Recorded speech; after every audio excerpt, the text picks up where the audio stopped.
Bonjour, bienvenue sur ChromiteBeam. Je vais vous montrer comment intégrer un composant depuis Revit. Donc pour ce faire, je vais mettre un toilette ici.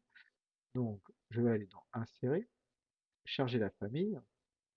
Je vais aller directement, par exemple, si vous vous retrouvez ici, donc dans Appareil sanitaire, WC, je vais mettre une cuvette réservoir. Vous faites ouvrir.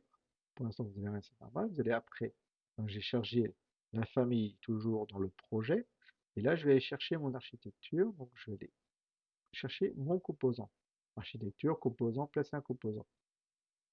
Je vais demander d'enregistrer, je vais dire annuler, parce que c'était pour positionner. Donc là, il va été chercher mon composant le dernier. Si je fais échappe et que là j'oublie, je repareil, je retourne dans placer un composant, il va me chercher le dernier.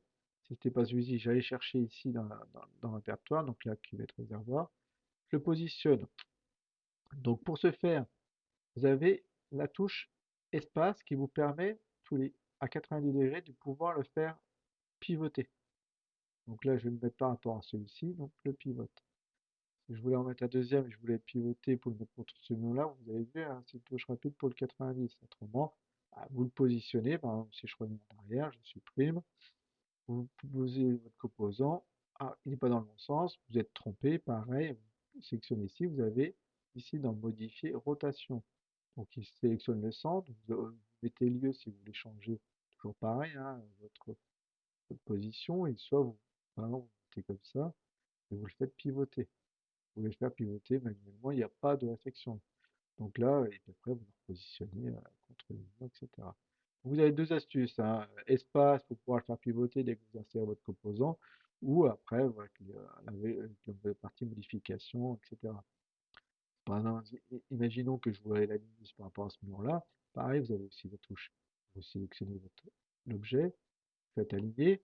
Donc là, vous sélectionnez la référence ici et je vais amener cette partie-là de ce côté-là. Donc il le positionne ici. Voilà, vous avez plusieurs possibilités. Ensuite, si je le côté exactement contre cette paroi-là, vous avez la petite bille ici, vous la positionnez ici, et du coup, vous pouvez le côté, comme il est bien sélectionné, votre WC, vous le mettez à 20 centimètres du mur. Voilà, tout se fait, voilà, exactement. Faut pas paniquer, il y a plein d'astuces pour pouvoir s'y retrouver, etc. Voilà, après, bon, pareil, hein, vous insérez d'autres éléments. Toujours pareil, insérer si ce n'est pas déjà fait dans votre projet. Vous avez différents éléments dans dans votre,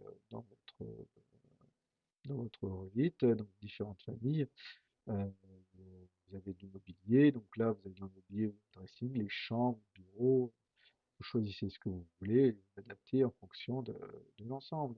Donc vous ouvrez, et là, bien sûr, il n'est pas ici, il faut aller dans l'architecture, dans composant, placer un composant, vous avez le bureau le dernier sélectionné, et puis vous le positionnez, et puis vous pouvez le mettre à telle position, vous pouvez le pivoter, donc là vous sélectionnez la barre d'espace pour le pivoter à 45 degrés, tous les 90 degrés, et puis autrement vous faites aussi modifier, etc. Voilà, je vous remercie de m'avoir suivi, pensez à vous abonner, je vous dis à bientôt, au revoir.